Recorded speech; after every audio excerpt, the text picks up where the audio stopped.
Mes motifs d'espérance sont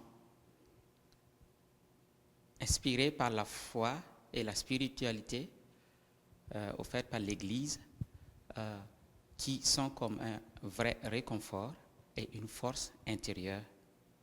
Aussi la communauté. Donc, les églises et les groupes de jeunes offrent un réconfort et une camaraderie qui nous poussent à espérer à des lendemains meilleurs. Aussi, nous avons les promesses bibliques. Et le monde actuel est comme la mer tumultueuse décrite dans la Bible. Et au milieu de cela, on voit le Christ qui est vainqueur, qui marche sur les eaux et qui nous invite à marcher sur les eaux. Et d'ailleurs, le Christ nous a promis sa présence dans toutes les situations de notre vie. Aussi, il y a la promesse de la vie éternelle dans l'évangile de Jean. Dieu a tant aimé le monde qu'il a offert son Fils unique pour nous, qui est venu payer notre rançon. De tout cela, nous avons une raison d'espérer et aussi être porteurs d'espoir dans un monde sans espérance. Merci. Oui, bonjour. Mes motifs d'espérer sont le fait que l'humanité, pour moi, ça a beaucoup d'importance. Il faut vraiment, comme se fier à l'humanité parce qu'on a tous, on est tous arrivés sur Terre pour vouloir évoluer. On est né parce qu'on va devenir quelque chose quand on va grandir. Puis, dans le fond, le fait de vouloir devenir quelque chose, ça a un impact. C'est parce qu'on a des valeurs qu'on doit respecter pour pouvoir espérer devenir plus grand, plus profondément avec notre amour propre. C'est parce que si on aime qui on est, on a tendance à répandre plus facilement le bonheur autour de nous. Le fait de vouloir aimer son prochain, c'est pas mal ce qu'on nous a dit avec Dieu, avec tout ce qui nous entoure, c'est de répandre cette bonté autour de nous. Et moi, j'espère que l'humanité va continuer à croître tout en répandant l'amour autour de nous. Fait que justement, moi, j'ai comme désir profond de répandre l'amour autour de moi. Puis j'aime ça, l'idée qu'on aime son prochain, qu'on aime la personne autour de nous. Donc c'est pour ça que l'espoir, je le place beaucoup en l'humanité, parce que j'aimerais que l'humanité devienne bien plus bon avec le reste du monde. Alors, mes motifs d'espérance sont avant tout de savoir que je ne vis pas mes épreuves seule. Je ne suis pas seule dans ce que je fais. Donc, Jésus m'accompagne, il est toujours là, il donne du sens à mes souffrances, à mes défis, autant qu'à mes joies. Et je ne suis pas seule non plus dans la communauté. Il y a d'autres personnes qui, même si je ne les vois pas toujours, je sais qu'elles sont là et qu'elles me soutiennent, que ce soit par la prière ou par leur présence. Donc, c'est vraiment un motif d'espérance particulièrement grand pour moi. Et aussi de savoir qu'il reste encore des communautés engagées, que ce soit des communautés religieuses ou des communautés laïques, qui sont là, qui nous soutiennent de diverses façons et qui permettent de répandre la lumière de Jésus dans le monde. Mes motifs d'espérance dans la foi sont entre autres l'amour inconditionnel de Dieu, la promesse du salut et la force de la prière. L'amour inconditionnel de Dieu parce que Dieu, il est amour et il a tant aimé le monde qu'il nous a envoyé son Fils unique. Et quoi qu'en soient les péchés que nous avions commis sur cette terre-là, il est venu quand même pour nous pardonner et nous offrir une seconde chance. La promesse du salut parce que j'ai foi qu'après la vie sur cette terre, il y a quand même une vie après la mort et celle-ci, elle est éternelle. La force de la prière parce que quoi qu'en soient les situations que je traverse, je trouve toujours du réconfort dans la prière. Et je pense que c'est une âme importante que Dieu nous a laissée pour nous rapprocher de plus en plus avec lui et de pouvoir espérer. Parce que la prière, elle nous accorde énormément de pouvoir. Merci.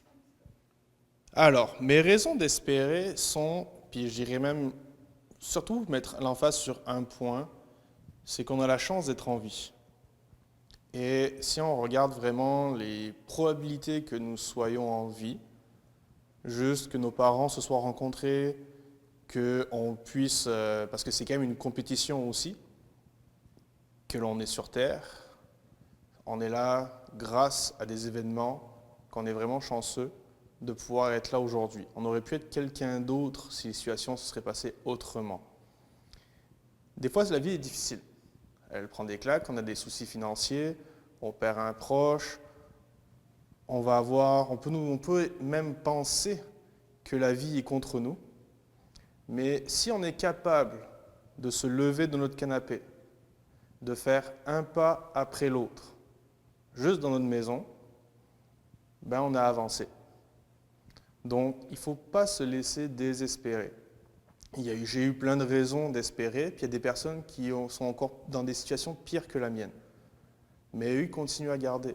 Je connais des personnes qui sont atteintes de maladies, mais ils ont toujours un sourire plein de vie, alors qu'on voudrait les prendre par pitié, parce qu'on ne voudrait pas être à leur place. Donc remettez-vous en question un peu de dire, est-ce qu'il y a quelqu'un qui vit une situation pire que la mienne? Et si oui, qu'est-ce que nous, on peut faire pour faire un pas après l'autre? Est-ce qu'on a des amis? Est-ce qu'on a la famille? Est-ce qu'on a des ressources? On peut chercher de l'aide. Là, nous, par exemple, à l'église, on peut parler à un pasteur. On peut parler à une personne. On peut ouvrir la Bible. Moi, qui me permet vraiment d'aider l'espérance, il y a le livre de Job.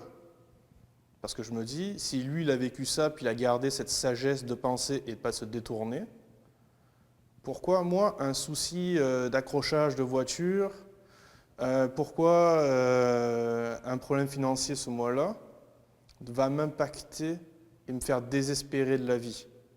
Lui, il a tout perdu. Moi, je n'ai pas tout perdu. Savoir que tout le reste, c'est tout ce que Dieu nous donne. C'est Dieu nous donne ce qu'on a besoin. Donc, il peut reprendre aussi. On est des gestionnaires de ce qu'il nous donne.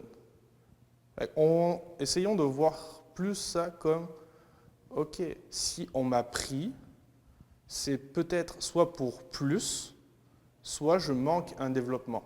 Soit, par exemple, je commence à penser négativement, soit j'ai changé de mode de vie, j'ai changé d'habitude saine, j'ai arrêté de lire ma Bible, j'ai arrêté mon chapelet, ou peu importe. C'est qu'est-ce qu'on peut faire pour avancer et d'aller chercher ce qui nous est réservé. Ça m'aide à traverser les épreuves comme ça. Et des fois, on aimerait ça juste être en petite boule. Surtout, moi, en plus, j'ai quitté mon pays. Fait que je ne peux pas aller chercher la chaleur maternelle. Je ne peux pas aller chercher, je dis ça comme ça, mais entre guillemets, j'appelle la claque paternelle pour remettre sur le droit chemin. Quand on est un peu perturbé ou on fait un peu n'importe quoi, c'est tiens, c'est bon, on se réveille. Ce genre de choses, je ne peux pas avoir accès hormis me le donner à moi-même. Donc, c'est trouver des moyens, des solutions. Si vous avez des parents que vous aimez, dites-vous, si vous ne pouvez pas avancer, avancez pour eux. Parce que si vous êtes malheureux, eux sont malheureux. Avançons en espérant que demain sera meilleur. Alors, moi, mes raisons d'espérer, c'est qu'au Canada, ici, j'ai quand même découvert, au milieu de la grande baisse de foi, j'ai découvert la famille Myriam. Avec elle, j'ai pu participer à une retraite où j'ai pu voir pas mal de jeunes Québécois, des jeunes parents québécois qui étaient présents. Donc, pour moi, il y aura quand même il y a quand même une foi existence au Canada. La foi n'est pas totalement morte. Et je dirais même pour l'humanité, je pense que Dieu, il voit quand même tout ce qui se passe ici-bas. J'ai eu quand même des moments où je me suis demandé, mais pourquoi Dieu il ferait pas des chrétiens, des milliardaires, des personnes vraiment riches pour vraiment contribuer à, je dirais, la vitalité de l'Église. Parce qu'il y a quand même beaucoup d'églises qui ferment au Québec, qui ferment dans le Canada. Ça fait quand même mal. Mais on se dit que Dieu est là, Dieu est présent pour nous.